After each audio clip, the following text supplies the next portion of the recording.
it works because I think that's my way to go solution. So it just worked for me like ASAP. And I felt this peace in my heart when you do it. And when I looked at Vera, I wasn't offended by her anymore. I talked to her, and how I knew was, for others, it might take time, it might take process. Or it might be like, Vera, I don't want to talk to you right now. Just, stay away from me. I'm going to talk to you later, but not now. But others, it might just, be prompt. Yeah. But for me, it works like magic. I just tell God and it just goes out. Yeah. Being in ministry for a while now, I would tell you for a fact that it's quite difficult to hear a lot of people's stories and then you try not to say it out. Oh. It's a burden. Ministry is sweet, but then it can be a burden at some point because I get to hear everybody's story and I try not to judge you by your story. It's quite difficult. Yeah, it is. It's very difficult. Yeah. It's mind draining. Initially, I found it very difficult, and then I always try to confide in my husband and tell him, "Oh, this is what I just heard. I am overwhelmed by it." As much as I did not let the person know how much the story overwhelmed me, but I'm overwhelmed by it.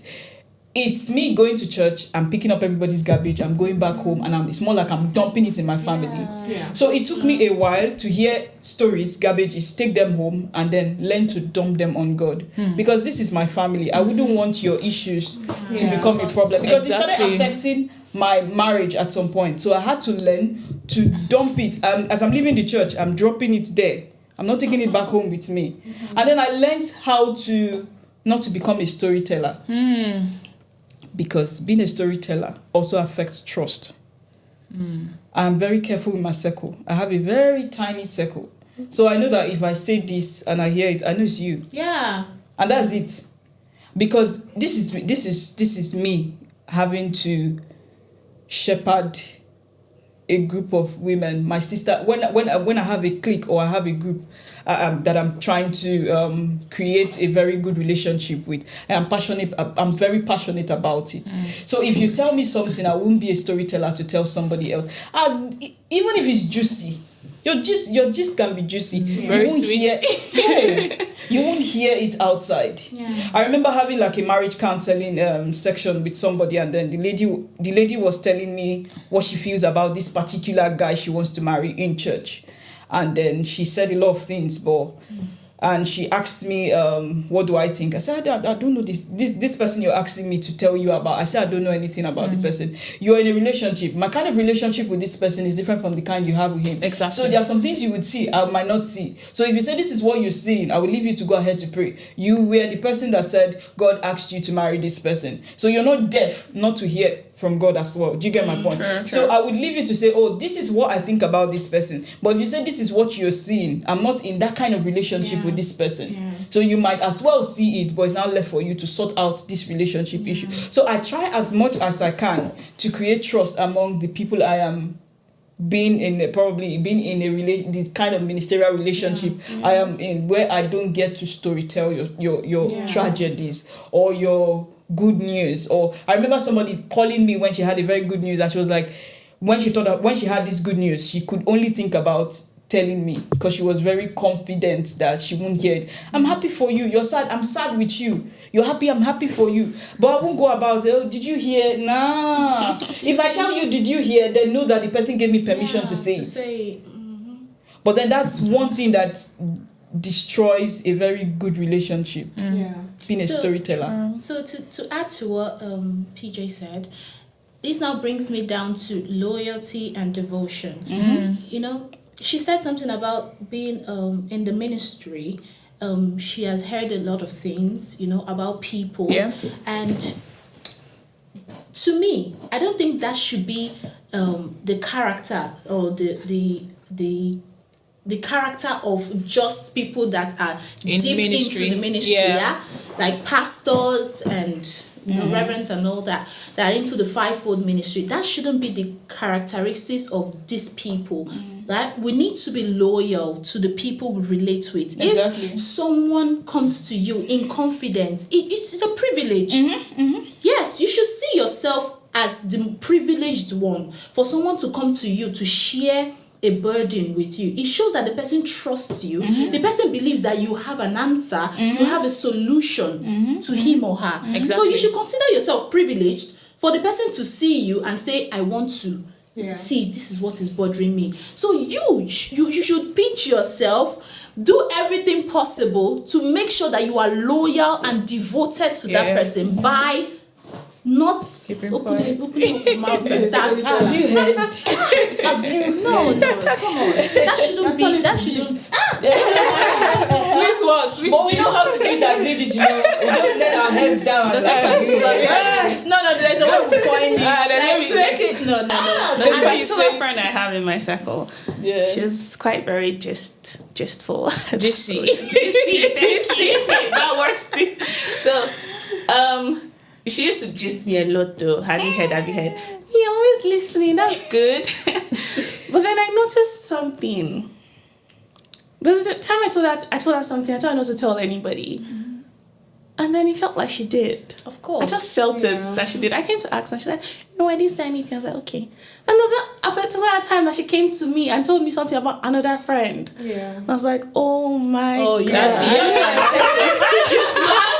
You have to say that's the end. Honestly, I just knew she had said something about me. And trust me, I didn't confront her, nothing. That was the end of it. I just left it like that. That's the thing about PJ, you said something like that. If you have a friend that keeps bringing gist for you and you're listening, you'll be the next one. You're the next. You'll be the next You're one. the next. Yeah. So I remember PJ was telling us in a conference, she was like, you ladies, you need to be careful. Because ladies, we are so easily swayed with communication. We know we want to talk. I don't know, God gave us that ministry. And when we're talking, it's easy for us because men have a lot of burdens. So you see, some men they are burdened and they even die with it. But women will talk about it. And that's what loosens us a bit. And that's why we live longer. Hello? And so now we have gist. I mean, if you, Grace, tells me something, it's sweet news and you don't want me to tell anyone, and I'm best friends with Uche. But Grace is not my best friend. Yeah. She's just a friend. Maybe an acquaintance. Maybe a church member. Maybe a church sister. Maybe just someone in my office. And she just told me something. And probably she doesn't even know Uche. Onus is still on me not to relay the message to Uche. It doesn't matter the relationship I have with Uche and you, even if you don't know. And sometimes, even if you're going to say it, this thing about confidentiality, right? You don't need to fix the name. You can just remove the name. If you're so itchy, like the story is so hot, you want to give it out, I feel like you should just remove the name and just put it in a plain word. And there's a way you can detach the message from the person and even you. So the person will feel like maybe you heard it from a local or an international place, or you heard it from TV or social media. It wasn't really, to someone that you really know. If you really want to say something, if you cannot help yourself. But otherwise, I feel like let's be loyal to her. Let's be loyal in a relationship. It cuts across every sphere. Church, marriages, you can name it. Friendship, business, university, acquaintances, even your work colleagues. I mean, my boss is bossy. And I tell my colleague about my boss being bossy, and you're looking for a favor, please don't use me. Don't use me to collect favor. I mean, why would you do that to me? I came to confide in you and I said, oh God, this boss, the way she's just... Why do you like what this person... Yeah, why would she do that? She's moving me around. Who does she think she is? And all the gist. Yeah, so this person... Ma, do you know that? Yeah, like, why would you do that? And tomorrow they make you the manager and you're happy. How did you get there? How would you... The way you got there, my sister, you will calm down. When it comes some of them don't come down. It's like... You get my point, because a lot of people are like, karma is going to happen, karma. Sometimes karma you happen. And they stay there. And they die and they finish. And then they deal with you and there's nothing you can do about it. Oh my God. When it comes to communication parts, for me, I look at it in two different lights. It's a form of response and listening. Okay. When someone communicates to you, they don't want you to answer sometimes. Yeah. Sometimes they just want you to listen. Sometimes they also want you to take their side. It depends on your relationship with the person. For instance, let's give this husband and wife scenario. Okay. And then the wife comes back from work and she's shouting, can you imagine my colleague did today? Imagine that colleague. And then she was just like, why didn't I document? Why didn't I document? But the other person documented before me. That's if you're working in the hospital. Yeah, or whatever you're working, documentation is everywhere. But basically. And then the husband now says, but you are wrong. Why didn't you talk You know, to my me? little, you know, She's angry. What she she wanted wanted that to me this morning. I was looking for something before I stepped out from the house, and I was like, "Oh, Jason, have you seen this thing?" It was like, "No." I said I dropped it. This is where I kept it, and I was certain that when I come back home, I'll find it here. He said, "Mommy, you should have kept it upstairs." I said, "No, I don't need you to make me feel more." I was like, okay. You gotta No. The best thing to say that's just like, don't mind her. Imagine why would she tell you such a thing? Just listen. They don't understand us. Maybe the next day, and you don't forget to document. That's I feel like it's just away from just always answering. Exactly.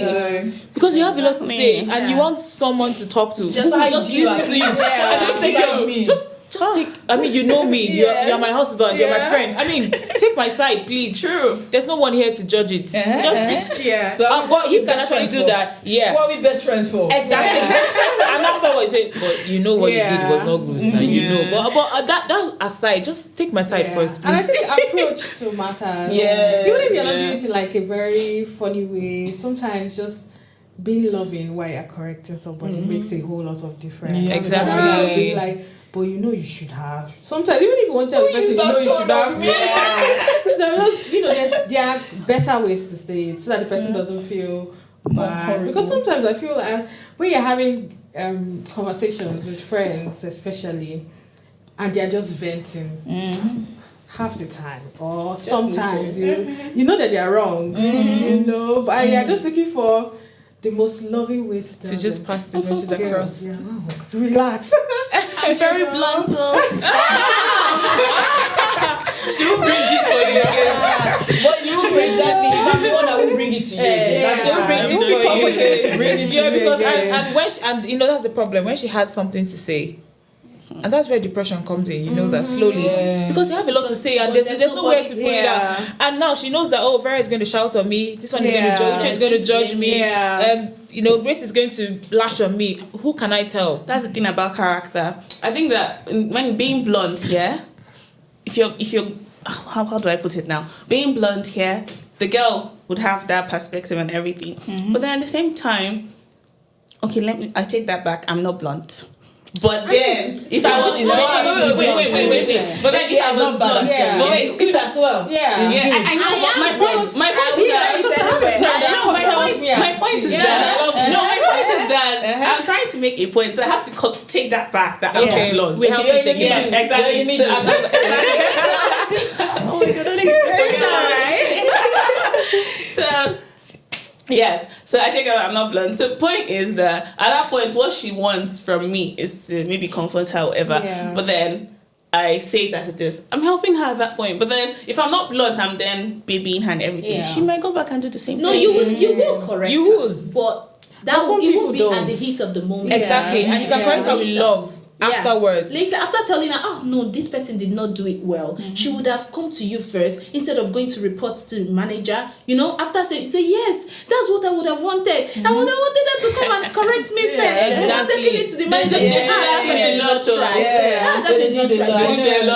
Sometimes even report yourself. But afterwards, after you have consoled her, done everything, you can now say, okay, you shouldn't have done this, or next time I think to avoid this thing from happening again, do it the way you are meant to do, or the way the company said you should do it. Simple. And that's like verbal and non-verbal friend communication. will appreciate you more. Exactly. The friend will appreciate you more that you have his or her best interests at heart by saying what he or she is meant to do, the right thing to do after consoling. So anytime whatsoever it may be, that person is ever willing to come to you, even when the thing the person has done is like life-threatening, is ever willing to open up. And this relates to marriages as well. It relates to marriages. You should be able to come open up yourself and tell the person how it is and what you did, and instead of assuming that he understands. Some people don't understand. Communication is not like easy. you said. A lot of people, like, we have a lot of, like, we come from different backgrounds. Yeah, So if you're expecting them to probably from my family, we talk about literally everything. Daddy, I don't like what you wore yesterday. And please, if you're coming to church, don't ask me to be the one to lead the prayers. I don't like it. Do you get my point? Because my dad used to do it. Oh my goodness, it disgraced me. My mom did it. And He's trying to make him more confident. Because I don't want him to be the one to lead the prayers. And then he's like, okay, since you don't want to go and lead the prayers, I'll be the one to go. Like, look at my sister, like, it's not going to do it. Every time I go to the east with my family, mom is always telling me to pray. When I was little, Shannon, well, I'm great. I'm good. She was saying to prepare myself with my book. How am I going to start my prayer? Blah, blah, blah, blah, blah. From there, I will just drop it. So over there, I'll tell mom, please don't call my name. She look at me. I mean, that the card next thing. Chisom, start prayer. I'm like, oh God. And I just do it. And it's good because then it grooms me and everything. But I'm always